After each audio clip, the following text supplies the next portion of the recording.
ओम नमो भगवते वासुदेवाय। देखिए, आज का जो प्रसंग है सारे संसार के लिए और सभी दंपतियों के लिए बहुत ही कारगर है।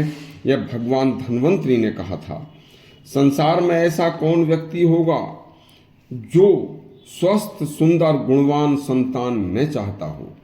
तो इसे प्राप्त करने के लिए भगवान धन्वंतरी, जो संसार के सबसे पहले वैद्य थे, जिनका प्रादुर्भाव समुद्र मंथन से हुआ था, उन्होंने संसार के कल्याण हेतु समस्त आयुर्वेद व जड़ी बूटियों को पैदा किया।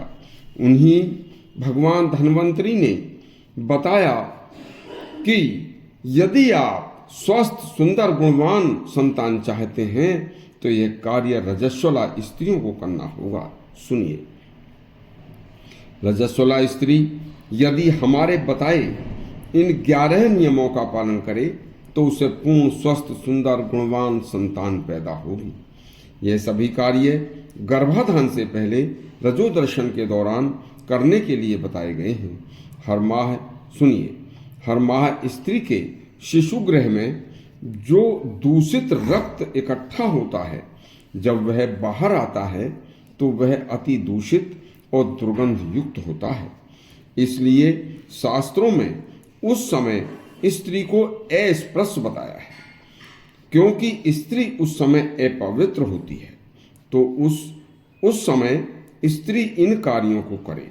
सुनिए, नंबर 1, रजस्वला स्त्री को उन दिनों में काजल नहीं लगाना चाहिए। रजस्वला स्त्री यदि काजल लगाएगी तो उसको बच्चा जन्म से अंधा पैदा हो सकता है।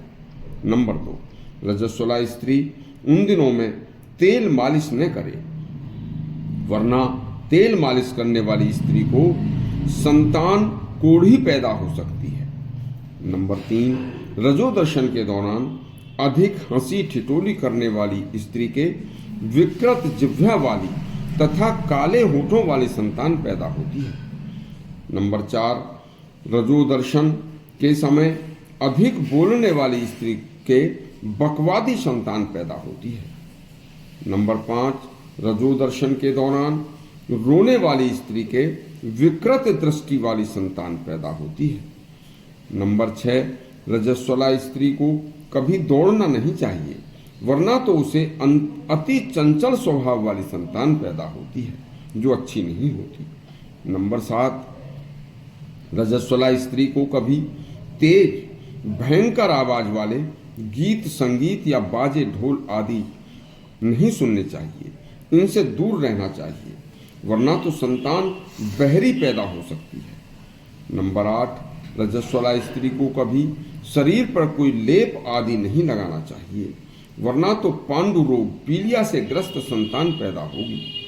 नंबर 9, रजस्वला स्त्री को कभी तेज वायु में, जहां तेज तेज हवाएं चल रही हों, वहां नहीं जाना चाहिए, वरना तो संतान पागल और मंद बुद्धि पैदा होगी।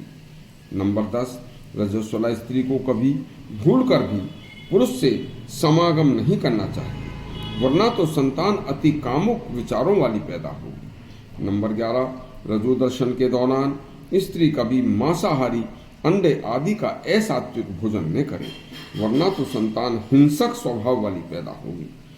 भगवान धन्वंतरी कहते हैं, फसल बोने से पहले खेत यदि तैयार अच्छी तरह किया जाता है तो फसल अच्छी ही होती है। इसलिए गर्भाधान से पहले यदि दंपत्ति उपरोक्त बातों का ध्यान नहीं देते तो विकृत संतान पैदा होने पर अपने भाग्य को कोसते हैं।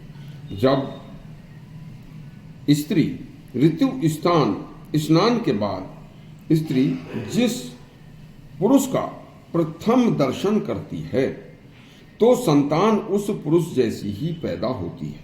इसलिए ध्यान रखें कि ऋतु स्नान के बाद स्त्री ऐसा प्रयास करे कि प्रथम दर्शन अपने पति के ही करे, या पवित्र आत्मा देवताओं, धर्मात्मा, सूरवीर, भक्त, न्याय प्रिय, शुद्ध हृदय, धर्मावलंबी किसी पुरुष के प्रथम दर्शन हो, फिर भगवान का भजन करें तो संतान अति पवित्र स्वभाव वाली गुणवान पैदा होगी। यदि आपको भगवान धन्वंतरी का संदेश अच्छा लगा हो तो हमारा चैनल सब्सक्राइब करें और घंटी दबाएं। धन्यवाद।